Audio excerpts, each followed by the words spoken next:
بسم اللہ الرحمن الرحیم۔ السلام علیکم ورحمۃ اللہ وبرکاتہ۔ الحمد للہ وکفی وسلام علی عبادہ الذین اصطفی، اما بعد۔ حاضرین و ناظرین، یہ درس قرآن نمبر 280 ہے اور آج سورہ آل عمران کی صرف ایک آیت کی تلاوت و تشریح کی جائے گی، آیت نمبر 102۔ اعوذ باللہ من الشیطان الرجیم، بسم اللہ الرحمن الرحیم۔ یا ایہا الذین آمنوا اتقوا اللہ حق تقاتہ ولا تموتن الا وانتم مسلمون، صدق اللہ العظیم۔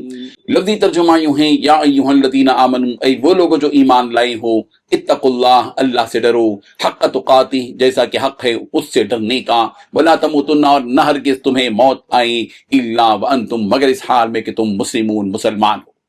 ترجمہ یوں ہے، اے ایمان والو، دل میں اللہ کا ویسا ہی خوف رکھو جیسا خوف رکھنا اس کا حق ہے، اور خبردار تمہیں کسی اور حالت میں موت نہ آئے بلکہ اسی حالت میں آئے کہ تم مسلمان۔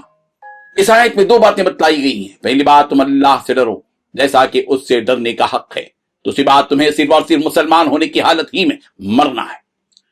بزرگان محترم، اللہ سے اس طرح ڈرنے کا حکم جس طرح کے ڈرنے کا حق ہے، اس کی تفسیر میں حضرت عبداللہ بن مسعود رضی اللہ عنہ کا قول ہے، یہ ہے کہ اللہ تعالیٰ کی اطاعت کی جائے، اس کی نافرمانی نہ کی جائے، اور اسے یاد کیا جائے اور اسے بھولا نہ جائے۔ اس قول کی روشنی میں ہمیں اس بات کا جائزہ لینا چاہیے کہ کیا ہم واقعی اللہ تعالیٰ سے ڈرتے ہیں۔ اگر ہم اپنے اس دعوے میں سچے ہیں کہ ہم اللہ تعالیٰ سے جیسا کہ ڈرنے کا حق ہے ڈر رہے ہیں، تو ہمیں اس بات کا محاسبہ کرنا چاہیے کہ کیا ہم اپنی زندگی کے تمام معاملات میں اللہ تعالیٰ کی اطاعت کر رہے ہیں، چاہے وہ آپسی معاملات میں ہو، چاہے وہ اپنے کاروباری معاملات میں ہو، چاہے اپنی معاشرتی زندگی میں ہو۔ ہمارا اپنی زندگی کے مختلف میدانوں میں اللہ تعالیٰ کی اطاعت کرنا، اس کی نافرمانی سے بچنا، اور خلوت و جلوت میں، سفر اور حضر میں، صحت اور بیماری میں، اور عروج و زوال میں اللہ تعالیٰ کو یاد رکھنا اور اس کو نہ بھولنا علامت ہے اس بات کی کہ ہم اللہ تعالیٰ سے ایسے ہی ڈر رہے ہیں جیسا کہ اس سے ڈرنے کا حق ہے۔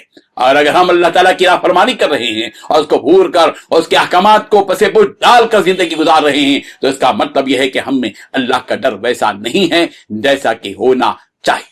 یہ آیت جب نازل ہوئی تو صحابہ کرام رضی اللہ عنہم نے رسول رحمت صلی اللہ علیہ وسلم سے کہا کہ یا رسول اللہ، ہم میں کون ہے جو اس قدر طاقت رکھتا ہو کہ اللہ تعالیٰ سے اس طرح ڈرے جس طرح ڈرنے کا حق ہے؟ تو اس پر یہ آیت نازل ہوئی کہ فاتقوا اللہ ما استطعتم، تم جس قدر اللہ سے ڈر سکتے ہو اس قدر اللہ سے ڈرو، یعنی تمہاری طاقت جتنی ہے اور تمہاری توانائی جس قدر ہے اسی قدر اللہ سے ڈرنے کی کوشش کرو۔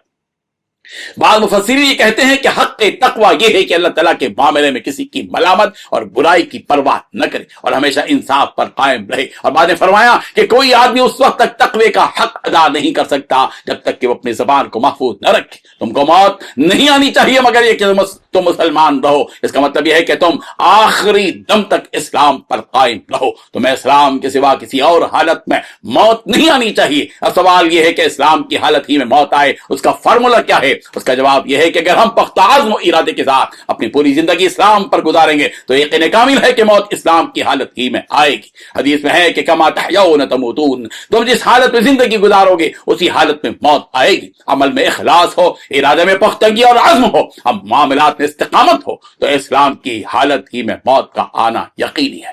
بھارت کے ان ناموافق حالات میں مسلمانوں کے لیے ان کا اور ان کی نسلوں کا ایمان کی حالت میں جینا اور ایمان ہی کی حالت میں مرنا ایک بہت بڑا چیلنج ہے۔ ناموافق حالات میں استقامت کے ساتھ دین و ایمان پر قائم رہیں اور اپنی اولاد کو بھی دین اسلام پر قائم رکھنے کی کوشش کریں۔ اللہ تبارک و تعالی ہم سب کا خاتمہ ایمان پر اور اسلام کی حالت پر فرمائے، آمین۔ وآخر دعوانا ان الحمد للہ رب العالمین۔ ڈیلی درس قرآن کو سبسکرائب کیجئے، اپنے تاثرات اور مشورے ارسال کیجئے اور متعلقین کے گروپ بنا کر انہیں روزانہ درس قرآن بھیجیں اور اجر ثواب پائیں۔